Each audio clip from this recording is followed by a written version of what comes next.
Welcome to Pitstain's Tool Reviews. I'm in a really weird position in front of the camera. Now you can see why I stay behind the camera. But either way, hello, happy almost New Year's everybody. Doing a tool review today. If the tool people stumble on this, this isn't, this isn't going to be for you. We already have the tool people know.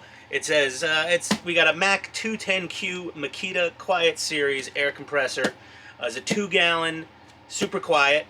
Super quiet. Yeah, right. Yeah, sure. Okay, whatever. Quieter. There we go. Quieter air compressor versus your normal miniature retail Home Depot type ones, which are just loud as all get out. Hobby people definitely stay. This is a review more for hobby people, particularly people that run airbrushes. Little baby airbrushes, go ahead, get the little compressors.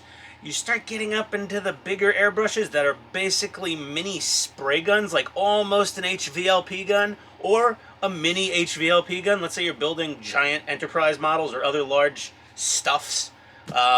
This is what you want. Now, yes, we are throwing money at the problem. However, I was looking for a 2-gallon compressor with approximately these specs, and of course the first thing I think of is, well, what's the cheapest way I can get out of this and get a quiet one?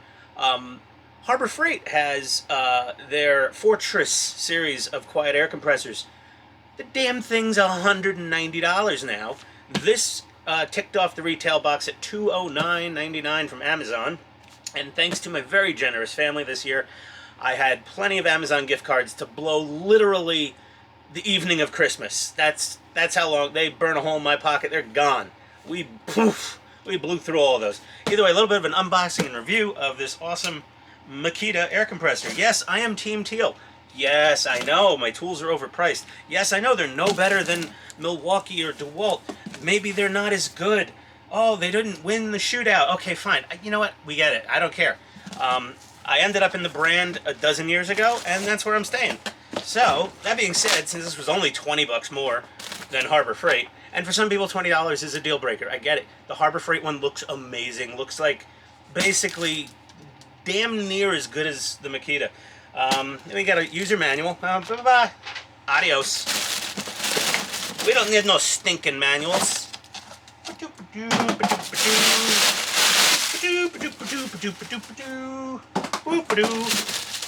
Cardboards everywhere. There we go. And oh my god, time. There we go. Anything else in here?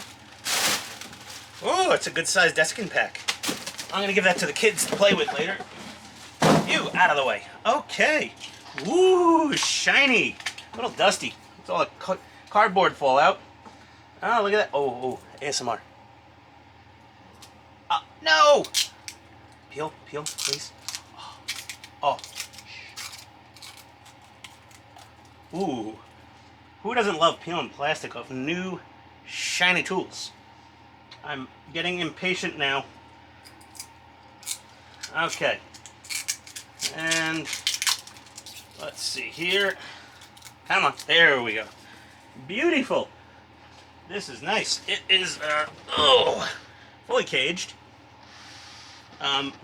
Feature that is nice, but I don't really need it. These are usually for contractors that are doing fine detail finish work, you know, pin nailers and trim work and cabinetry stuff. This isn't for framers. Yeah, there's a little final tiny itty bitty piece of plastic. There we go, we got it mostly out of there. That's going to drive me nuts until it's completely gone. Let's see here. Warning, warning, warning, ignore, ignore, ignore. Warning, more warnings. Yeah, okay. Nice. Looks pretty good. Here's a sticker we were looking for.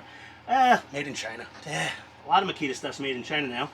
But so are 90% all the other power tools out there. Alright, let's see here. Power cord. Look at that, it's organized and everything. Let's see what we got. Doop-a-doop-a-doop-a-doop-a-doo. Doop-a-doop.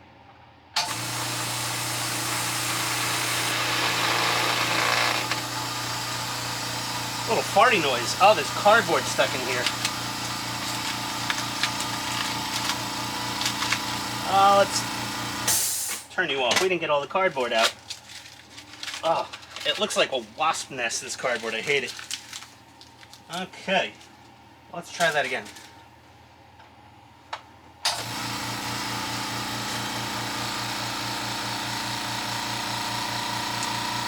It's loudish.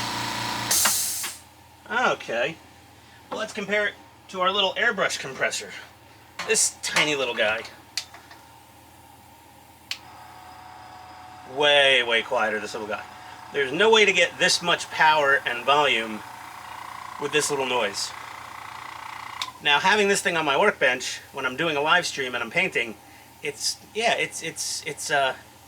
kind of annoying. Okay, but not as bad. Oh, his old Ironsides here. Oh God, our 20-year-old Campbell Hausfeld, probably from, oh my God, this plug, ugh, a little corrosion. Let's see here. Let's see. So that's let's see here.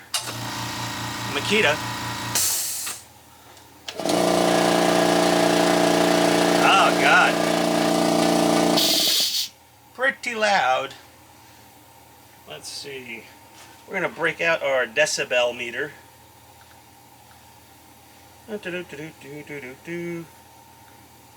We have our sound meter. Me talking is around 60 to 70. I'm really loud according to the sound meter. Well, let's see here. We're gonna be really, really quiet.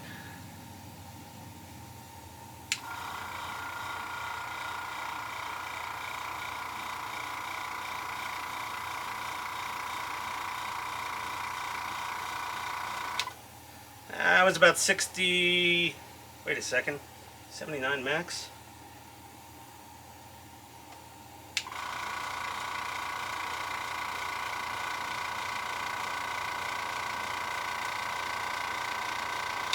This one runs about 70 decibels from here. This one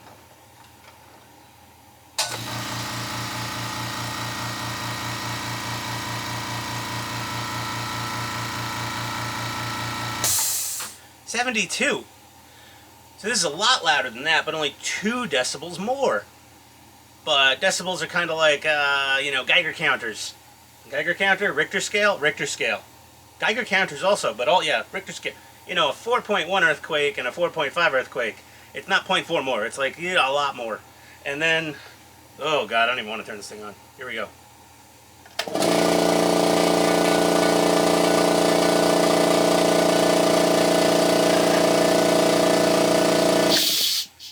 $77. That's freaking loud. Okay. So that's basically it. But this is louder, but you're not going to hear it on camera as much because it's going to go way over there in the garage, as far away as I can get it.